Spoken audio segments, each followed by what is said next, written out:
I guess the thought about repetitive prayer is that we should be praying the prayers if we're trying to get back to the beginning as time. God is doesn't have time.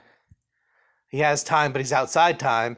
If we're trying to get back to the beginning, then repetitive prayer doesn't matter so much as long as everything you're doing is focusing on God.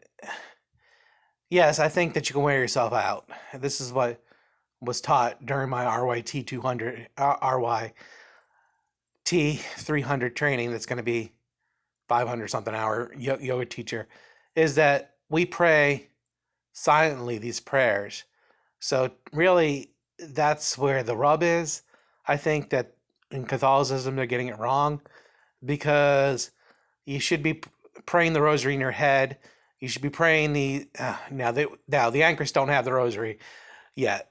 That's they're not they got two they got like 50 years or something. The last anchors doesn't quite have the rosary yet, from what I was trying to figure out. Um, yeah, uh, the Our Father was because the prayers Jesus taught. The Apostle Creed, the not I don't think the Nicene Creed was finalized, but yeah. So the prayers that Jesus taught, and these antiphons, everything that is said that seems repetitive are things that the early church fathers had come up with, and we've been doing for since year 200. So everything. So if you say God is outside time, then gee, that's a lot of Hare Krishna chants. That are the daily mass that are repetitive. So if we're calling to Krishna, and he's against uh, repetitive prayer, I guess he would have lightning bolted us by now. So that argument is irrelevant.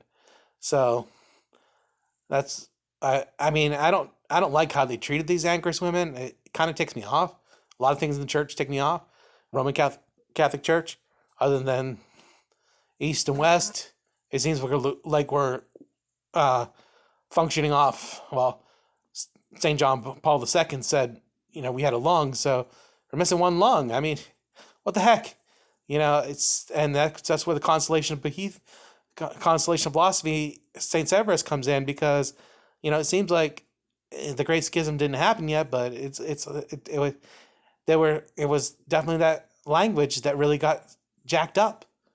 You know, why speak all this stuff that it's like if somebody comes up with a science fiction language and really goes out there and talks it, or an Elvish, it just does. It's going to confuse people and makes people mad, and that's what the problem is. You know, and not that we always. You should take the time to learn somebody's culture, but that's where the problem is. So yeah, yeah. So repetitive prayer is okay as long as the energy you're focusing on goes to God.